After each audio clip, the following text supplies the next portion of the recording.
Hey everyone! Welcome back to Playlife. Today, we're diving into a topic that affects every aspect of our lives but needs to be fully understood: money. But before we unravel the mysteries of the almighty dollar, let me ask you a question.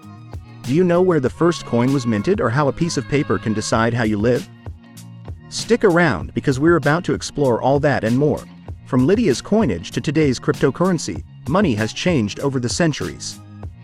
It's a tool, resource, and deity to some. But do we know how it works, its usefulness, and how it may help us? This video reveals the reality of money, what it is, how it evolved, and why it's more than cash and coins. We'll discuss how currencies rise and fall, how money may increase while you sleep, and how inflation and market crashes can suddenly wipe out money. We'll also discuss money's psychology, why we make irrational decisions, and how to better save, spend, and invest. Ready to transform your money mindset? Let's begin. Remember to subscribe and switch on alerts to keep up with our latest content. Define money and its role in modern society. Let's start with the basics. What exactly is money? At its core, money is a medium of exchange, a unit of account, and a store of value. It's an agreed-upon system that allows us to trade goods and services without bartering. Think of it as the universal language of value, understood by everyone, whether you're in New York or New Delhi. In ancient times, before money, as we know it, people relied on the barter system. You'd exchange what you had for what you needed, like swapping grain for cloth. But this system had limits.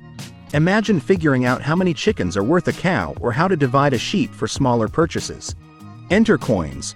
First minted in the kingdom of Lydia around 600 BC, these coins were standardized in weight and purity, making trade much easier.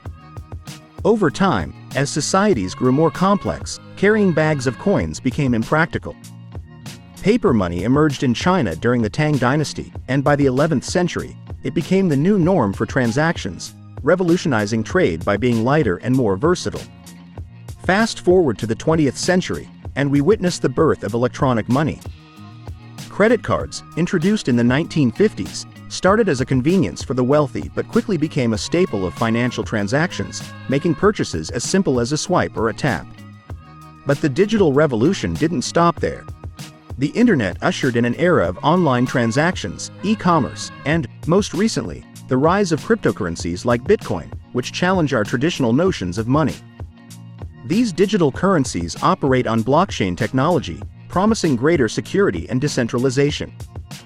It's money that's not just in our wallets, but also in our phones and computers, intangible, yet more real than ever in its impact.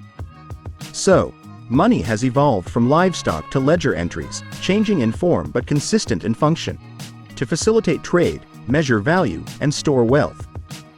But as we'll see, money's not just about economics. It's deeply tied to the human experience, shaping societies and touching individual lives. Explain the concept of currency value. Now, let's unravel the mystery behind the value of money. Have you ever wondered why a piece of paper with a number can buy you a meal or a movie ticket? It's all about trust. The value of currency depends on the faith that people and governments have in its ability to be exchanged for goods and services. For much of history, currencies were valued by something tangible, like gold. This is known as the gold standard. A dollar or a pound was worth a certain amount of gold held in reserve. It was a system that promised stability, but it had its flaws. It limited the money supply to the amount of gold a country possessed, which could stifle economic growth. Fiat money, which we use today, is backed by the government that issues it. Supply and demand and political stability determine fiat money's value. It gives governments more flexibility to print money to manage economies. The Federal Reserve in the US and the European Central Bank in the EU are central banks. These banks regulate interest rates, fight inflation, and stabilize the financial system by controlling the money supply. They can increase or decrease the money supply to boost or cool an economy. It's delicate, like tuning an instrument to the precise pitch, and it affects everything from grocery expenses to mortgage rates. Money may not be real, like a gold coin, but its effects are. Central banks oversee this global social contract to ensure its stability and reliability. Simplified explanation of how money flows in the economy.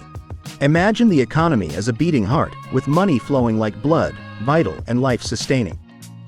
Every time you buy a coffee, pay a bill, or invest in stocks, you're part of this circulatory system. Businesses use your money to pay employees, who spend their earnings on their needs and wants, pumping cash through the economy's veins. What happens when money flows too much or too little? Inflation and interest rates start here.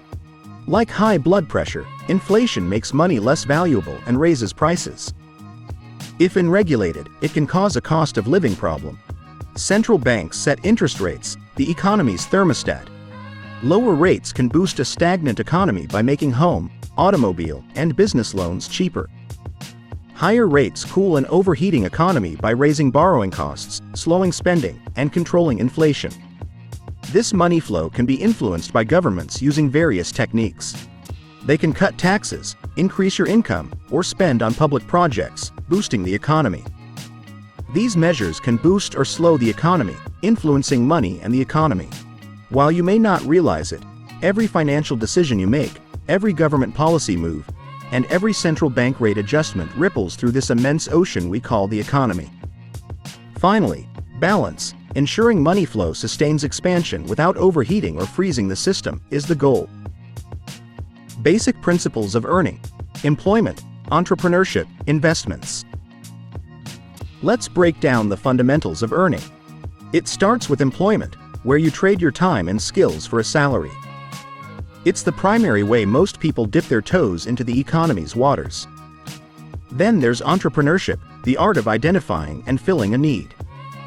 It's a riskier path but offers the thrill of innovation and the potential for significant rewards.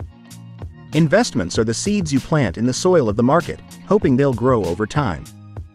Investing means putting your money to work to earn more in return, whether it's stocks, bonds, real estate, or even art. But with all investments comes risk, and here's where diversification and risk management come into play.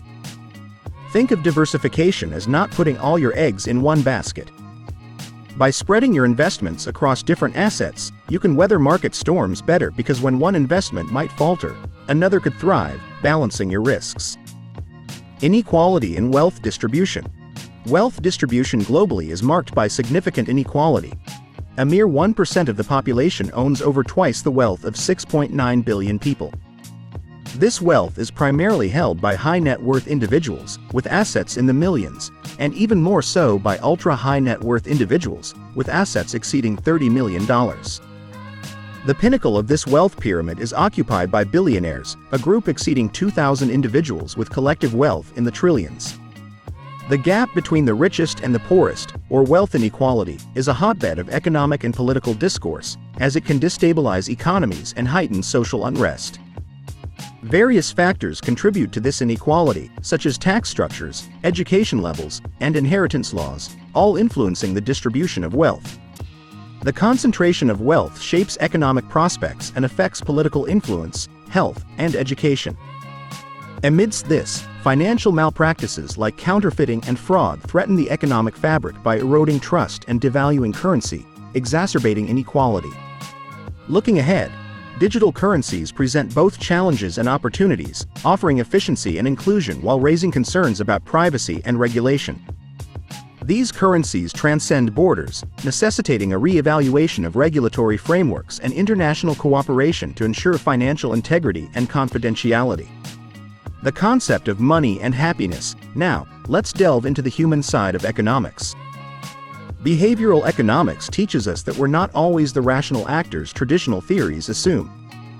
Our financial decisions are often steamed in emotion and psychology. Have you ever felt that rush when buying something on a whim? Your brain's reward system is at play, not your calculated financial planning. This emotional ebb and flow can cloud our judgment, leading to impulsive purchases or the fear of loss that can cause us to miss out on beneficial financial opportunities. Understanding the psychological triggers that drive our financial behaviors can lead to more mindful money management. And what about money and happiness? It's a complex relationship. Beyond meeting basic needs, the effect of money on our well-being diminishes. It's not about how much we have, but how we use it. Experiences, relationships, and personal growth are the fibers that weave the fabric of happiness, not the mere accumulation of wealth. So, how can we make sound financial choices amidst these tides of emotion and the quest for happiness? Start with education. Understand the basics of personal finance. Create a budget that aligns with your goals and values. Build an emergency fund to cushion life's unpredictables. Invest wisely, considering long-term benefits over short-term gains. Remember, diversify your investments to manage risk and review your financial plan regularly to adapt to life's changes. And perhaps most importantly, reflect on what brings you joy and satisfaction. Sometimes, the best investment you can make is in your well-being and that of your loved ones. It's not just about growing your wealth, but about enriching your life. With these tips and insights, you can steer your financial ship with confidence and purpose towards a horizon of prosperity and happiness. We've explored money from barter to blockchain and the invisible dynamics that make it valuable. We've understood the intricate money flow in our economy, the inflation interest rate tug-of-war, and the government's guiding role in money value. We examined wealth inequality, counterfeit money, and digital currency financial risks. Please use these financial insights in your own life. Apply these principles where setting a budget, investing, or learning more about personal finance may help. Whatever you do, remember that money is a tool you can use to construct a happier, more secure existence with the correct information and actions. I'd like to know how you're using these lessons. Comment your ideas and questions below to continue the conversation.